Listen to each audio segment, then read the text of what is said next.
Hello everyone, this is the 5th Epical Revelation Fellowship. I'm Reverend Dr. Roger Paul, here with my wife, Reverend Diane Paul, in our group. And tonight we're going to continue on our study of paper 66. We're on section 7, Life in Dalmatia. And that starts on page 750.3, or paper 66, 7.1. Alright, and let's get started. Would someone say a quick prayer first to get started this morning? Heavenly Father, Mother God, we thank you so much for this day and this opportunity to come together to worship you and to study your word and to reinforce the teachings of the Urantia book in our daily life. Thank you for life and thank you for this opportunity. It is in your name, Jesus Christ, my Lord, and God, we pray. Amen. Amen. Amen. All right. Tell you what, Rodney, why don't you start us out tonight? All right. So, is this correct? Number 7, Life in Dalmatia? Right. I know we went over some of this last week, but I cut it off because of all the Skype problems. So, All right, buddy. we're going to start from here and go forward. The princess, excuse me. The prince's headquarters, though exquisitely beautiful and designed to awe the primitive men of that age, was altogether modest. The buildings were not especially large, as it was the motive of these imported teachers to encourage the eventual development of agriculture through the introduction of animal husbandry. The land provision within the city walls was sufficient to provide for pasturage and gardening for the support of a population of about 20,000. All right. So, Holy mackerel. think about this. The people that were coming into Dalmatia were living in huts and tree dwellings and things like that. So when they came to Dalmatia and seen any kind of houses, it had to be impressive to them, right? And that's what they're talking about. And these houses were not totally greatly exquisite. We didn't have designers. They didn't have designers and things like that. They were simple houses, but they said they were beautiful enough that it awed the men of the age. And most of them were single story, so they were small dwellings, right, that provided space for the prince's staff. All right.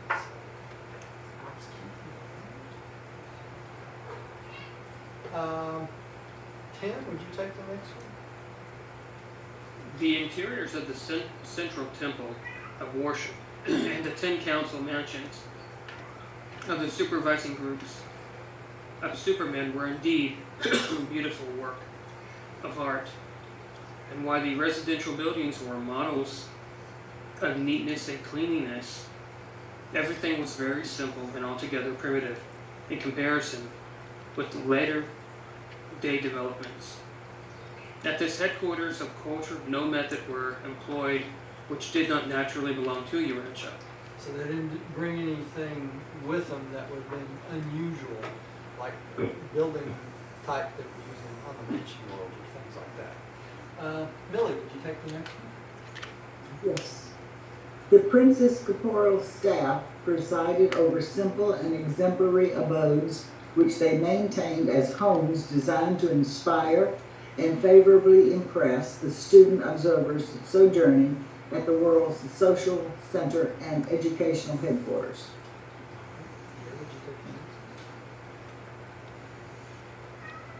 The definite order of family life and the living of one family together in one residence of comparatively settled location date from these times of Dalmatia, and were chiefly due to the example and teachings of the 100 and their pupils. The home as a social unit never became a success until the supermen and superwomen of Dalmatia led mankind to love and plan for their grandchildren and their grandchildren's children. Savage man loves his child, but civilized man loves also his grandchild. So think about outside Dalmatia during this period of time, people lived in groups, right, like tribes. So if they had a stone dwelling or a cave or a tree dwelling, they would have multiple families all living at the same location, right?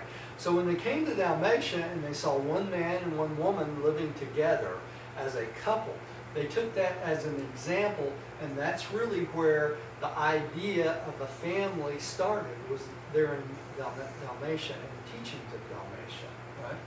Hmm. All right. Interesting. Yeah.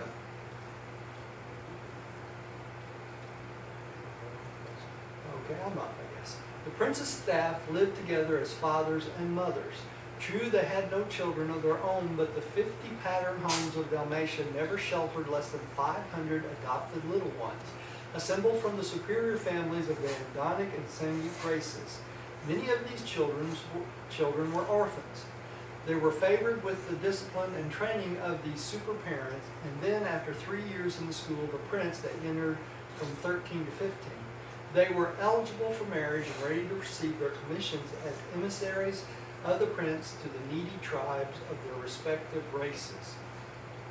So they had 500 little children that they adopted from the outer tribes of those who were probably orphaned from their parents.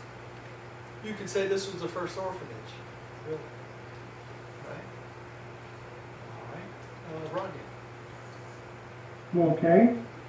FAD sponsored the Dalmatia plan of teaching that was carried out as an industrial school in which the pupils learned by doing, and through which they worked their way by the daily performance of useful tasks.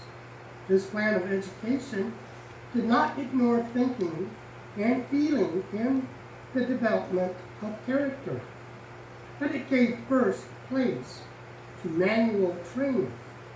The instruction was individual and collective. The pupils were taught by both men and women, and by the two acting conjointly. One half of this group instruction was by sexes. The other half was coeducational. Students were taught manual dexterity as individuals and were socialized in groups or classes. They were trained to fraternize with younger groups, older groups, and adults, as well as to do teamwork with those of their own ages. They were also familiarized with such associations as family groups, play squads, and school classes. So this is the first socialization, really, of these tribes and these young people, right?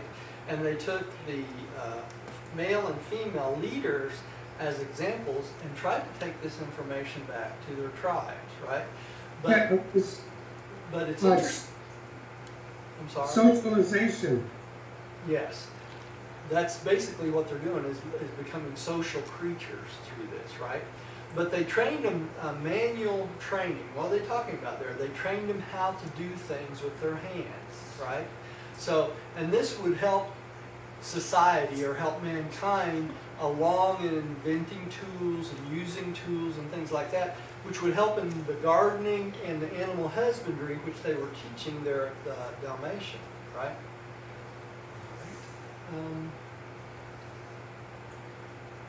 Let's see, Tim, I believe you're next. Among the later students trained in Mesopotamia for work with their respective races were Andonites from the highlands of western India, together with representatives of the red man and the blue man. Still later, a small number of the yellow race were also received. So four of the major colored races and the Andonites actually benefited from this. Millie, I believe you're next.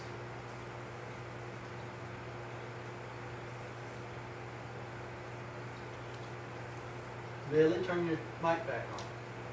I'm just reading away. Hat presented the early races with a moral law.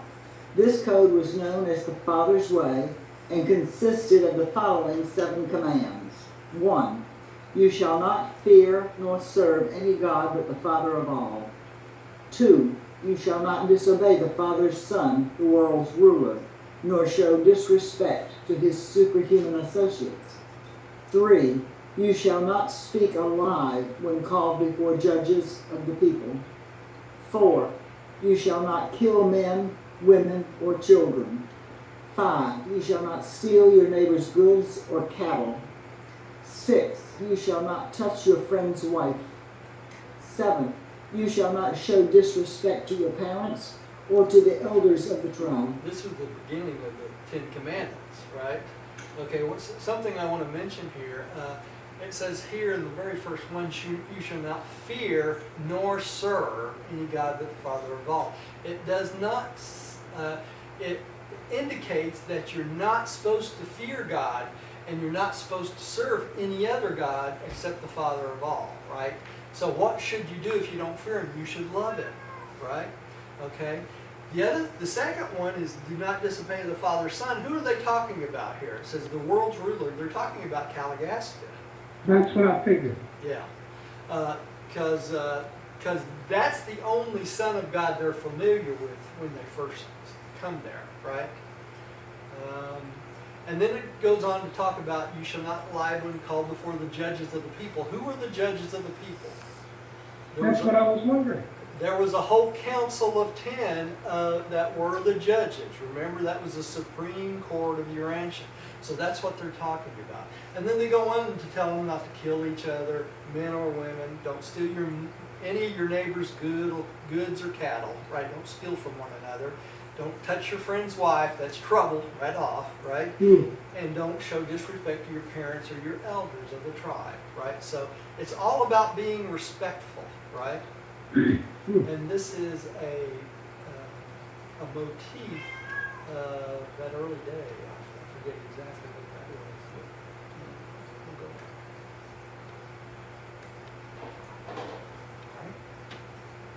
All right. Diana?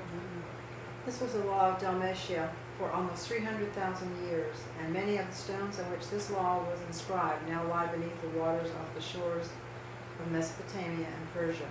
It became the custom to hold one of these commands in mind for each day of the week, using it for salutations and mealtime thanksgiving.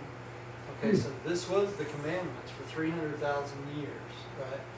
And some diver, one of these days, will find one of these commandments written on tablets out in the ocean there, or the sea there. The time measurement of these days was the lunar month. This period reckoned as 28 days. That, with the exception of day and night, was the only time reckoning known to the early peoples. The 7-day week was introduced by the Dalmatia teachers and grew out of the fact that 7 was 1/4 of 28, 28 days, right? The significance of the number 7 in the super universe undoubtedly afforded them opportunity to introduce a spiritual reminder into the common reckoning of time, that there is no natural origin for the weekly period. Okay, so they just gave him this to help them keep track of the days and help remind them of the number 7 because of the 7 super universes, the 7 master spirits, etc., etc., etc. So what do they mean when they say it afforded them the opportunity to introduce a spiritual? Yeah, that's what I'm talking about. When they taught them about the universe and things like that, Rodney, you know, they talk about the 7 super universes. Well, if there's 7 days a week, it reminds them of a spiritual aspect. Right, okay, I understand. You know, because almost everything in the universe is multiples of 7s, right? Yeah. All right. Hey, Roger. Yeah. The 7 commandments you mentioned, the superhuman associates. Wouldn't this be the Caligastia 100? Right. The It Royal is. South. Yeah, that's exactly what they're talking about. Okay, thank you. Uh-huh. My turn, I believe. Yeah, I believe it is. The country around the city was quite well settled within a radius of 100 miles. Immediately surrounding the city, hundreds of graduates of the prince's schools engaged in animal husbandry and otherwise carried out the instruction they had received from his staff and their numerous human helpers. A few engaged in agriculture and horticulture. Okay, keep in mind, see, this is a barbaric people, so the only thing they knew about animal husbandry was to hunt and kill and eat, right? They hunted the animals that were available, they killed them, and they ate them. Most of them they didn't even cook back then. They just ate them raw, right? So what the staff did is tried to teach them how to keep animals for food and keep animals to help them work. You know, like the oxen pulling the carts and things like that. And so this is their first introduction into how to work with animals rather than just going out and killing them and eating them, right? They also started to introduce how to prepare the food to make it more healthy by cooking, drying, that sort of thing. So It gave them a real feeling of community, I'm sure. it did, and they actually started them growing things in the ground. You know, that's what they learned to do. Tim, I believe. Hey, Roger, Yeah. on the Seven Commandments number 3, what exactly did you say? The judges of the people? Who were they? The Was it judges kind of of- like our Bible, the judges, where it was just The judges they're talking about there are the Supreme Court of Urantia, and that was the 10, Caligastia 10 that was in the group. I forget who held it. I think it was Hat, but I could be wrong about that. that's correct. Yeah. Yeah, and that was the group on the Supreme Court, and that's what they're talking about there. Now, later on, I'm sure they were going to teach them how to set up a judges of the people for themselves, right? Not just the Caligastia 10 that was in that position.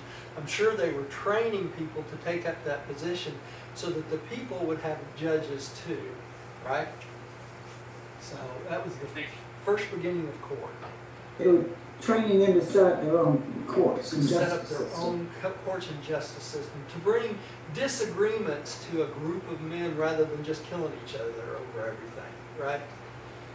We And ought to try that today. yeah. Yeah, I was just thinking about like Afghanistan and Iraq, how, you know, they're going through the same cycle, or supposedly, you know, we're retraining them to do certain things. Yeah, You know. that's the same principle, you know, bringing rule of law, basically. Okay, Tim, I believe you're up. Mankind was not consigned to agriculture. Toil as the penalty of supposed sin. And in the sweat of your face shall you eat the fruit of the Sweat. fields. The sweat of your face. In the sweat of your face shall you eat the fruit of the fields was not a sentence of punishment pronounced because of man's participation in the following Follies. follies of the Lucifer rebellion under the leadership of the traitorous Caligastia. The cultivation of the soil is inherent in the establishment of an advancing civilization on any evolutionary world, and this injunction was the center of all teaching of the Planetary Prince and his staff throughout the 300,000 years which intervened between their arrival on Urantia and those tragic days when Caligastia threw his lot with the rebel Lucifer. Work with the soil is not a curse, rather it is the highest blessing to all who are thus permitted to enjoy the most human of all human activities. You know, in the Old Testament, it makes it sound like toiling the soil is a curse, and it's not. Mm-hmm. It's actually a blessing. Exactly. I pull the soil almost every day. There we go. You know, going back to what Tim was asking judges, Yes. I think that probably they're talking about this Supreme Council was directed by Van and was the Court of Appeals for all the Yeah, I other believe you're right. I believe you're right, Ronnie. It was me. He was one of the ones that actually, Actually, Van was the one that did a 7-hour dissertation to Caligastia why he was it was rebellion what he was fixing to do, and he was the one that asked for a judgment from the Most Highs too, because he got a judgment from Lucifer. Lucifer just replied that Caligastia was God of Urantia, he was supposed to be obeyed, and so Van turned around and filed an appeal with the Most Highs on Urantia, and that appeal was the one that got stuck when the circuits were cut. So he didn't find out about it for 7 years. Okay, let's go back. Would you like me to read you something, Roger? Sure. Something about Van?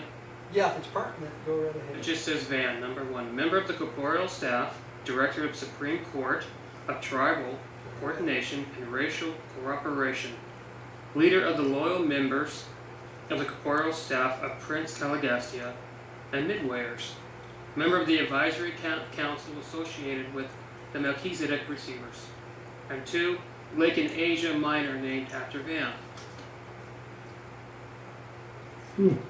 Yeah, that's because they went up there after the rebellion, right in that area. So the lake there is named after him. Okay, who's up next? I think Millie is. Yes. At the outbreak of the rebellion, Dalmatia had a resident population of almost 6,000. This number includes the regular students, does not embrace the visitors and observers, who always numbered more than 1,000. But you can have little or no concept of the marvelous progress of those faraway times.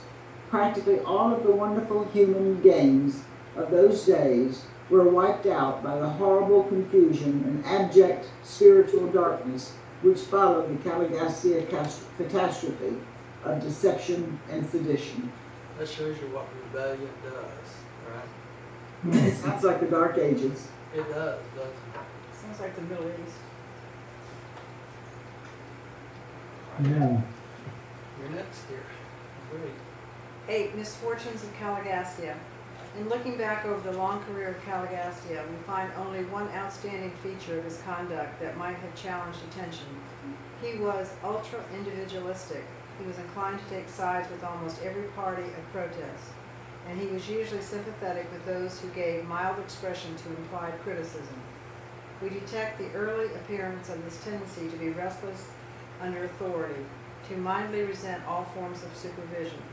While slightly resentful of senior counsel and somewhat restive under superior authority, nonetheless, whenever a test had come, he had always proved loyal to the universe rulers and obedient to the mandates of the Constellation Fathers. No real fault was ever found in him up to the time of his shameful betrayal of Urantia. So he had these tendencies before the rebellion, but they really did not come out until the rebellion was in full force. So hey Roger, that was one of his high points, is that he would take sides with almost every party of protest. They glorify that? No, that's not what they're implying here.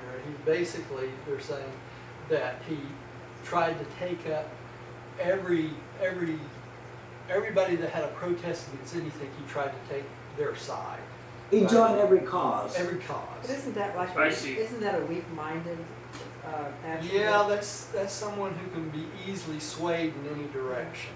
You know. Okay, thank you, Roger. And a lesson for us in this is this.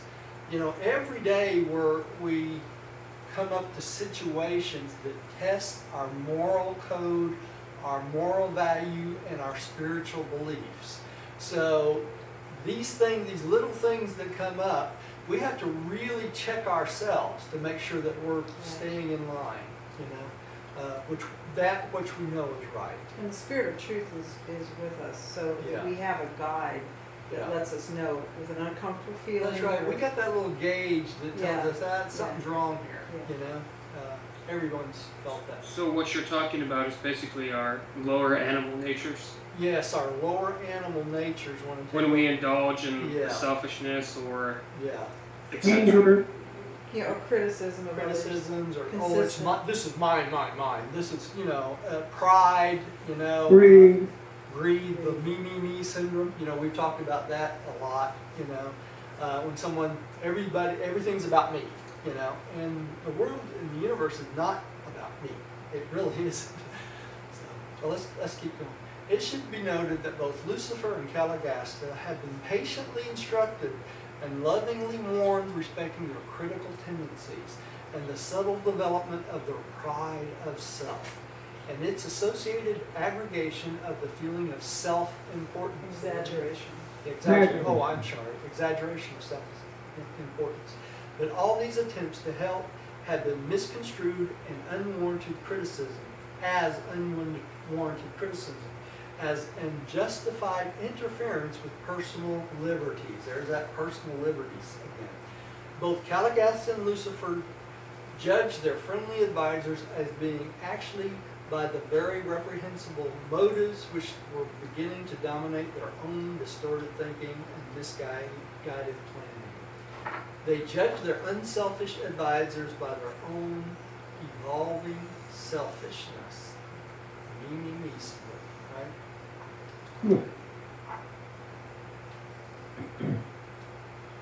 Okay, Rodney, would you take the next one? From the arrival of Prince Caligastia, planetary civilization progressed in a fairly normal manner for almost 300,000 years. Aside from being a life modification sphere, and therefore subject to numerous irregularities and unusual episodes of evolutionary fluctuation, Urantia progressed very satisfactorily in its planetary career up to the times of the Lucifer Rebellion and the concurrent Caligastia betrayal.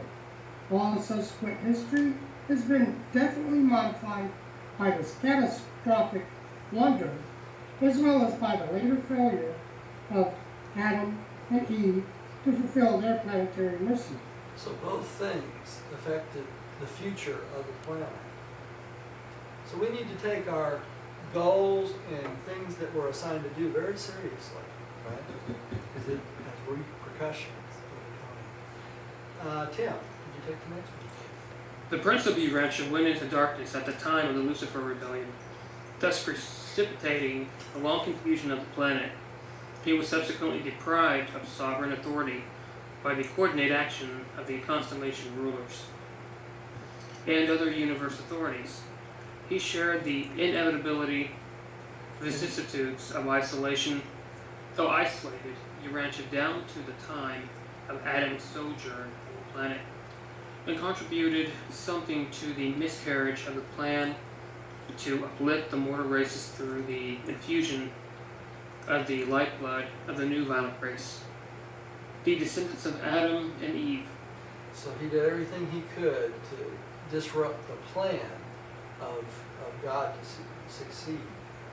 And it makes you wonder why. I don't understand. Well, he was trying to do this personal liberty thing, right? You know, he was trying to take over the planet, and that was not part of his plan. I guess he really felt that he could get away with it. I guess they did, because, Because Lucifer was, if Lucifer, it was all right with Lucifer, the system sovereign, yeah. headmaster. Yeah. Millie, I think you're next. The doctrine of a personal devil on Urantia. Let's go back. Skip one. Skipped one. Okay. The power of the fallen prince to disturb human affairs was enormously curtailed by the mortal incarnation of Melchizedek in the days of Abraham, and subsequently during the life of Michael in the flesh. This traitorous prince was finally shorn of all his authority on Urantia. So what they're telling us is during the time of Maccabentia Melchizedek, because Melchizedek stayed on course, the things that the prince tried to do was of no avail. And that was, it kept everyone on course till the time of Michael coming down as Jesus of Nazareth. And at that point, Michael stripped him of all his power, basically, which he had the right to do.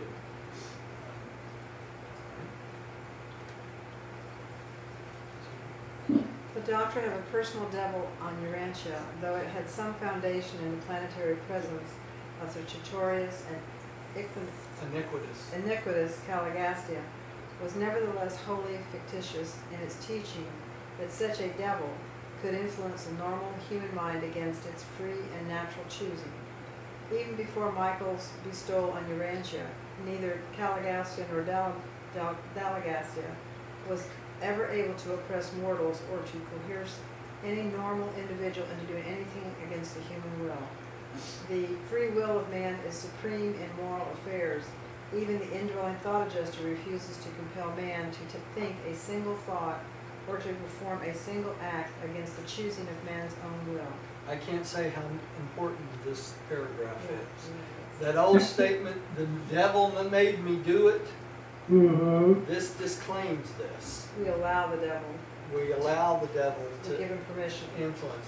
The devil would be considered Caligastia, right? Actually, most in the book it states at one place that the real devil should be considered Beelzebub, which was the head of the rebel midwayers, because he was the one that would appear before mortals and scare the bejeebies out of them. Right? And so basically what it's telling us that neither one of these had any power to influence your mind. Never has had, never will have.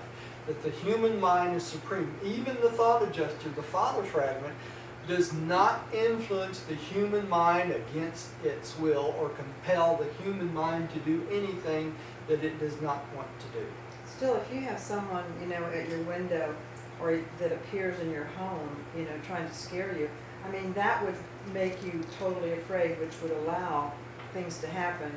Well, think about this. What if you're around a campfire and this ugly thing appears before you, because they could appear in any form they wanted. Exactly. Right? That's terrifying. That's where all the stories of the devils and demons came from. Right. And it was mainly the midwayers that would. And he was leader of the rebellion midwayers, That's rebel right. midwayers. Beelzebub was the leader of the rebel midwayers, right? That's correct. Yeah.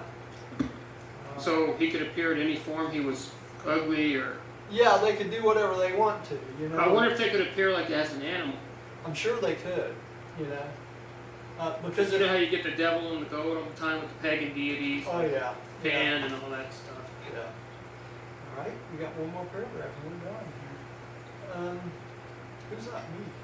And now the rebel of the realm, shorn of all power to harm his former subject, awaits a final adjudication by the Uversa Ancients of Days of all who participate in the Lucifer rebellion, presented by Melchizedek of Nebadon. So all the beings that rebelled during this Lucifer rebellion are all awaiting adjudication by the Ancients of Days.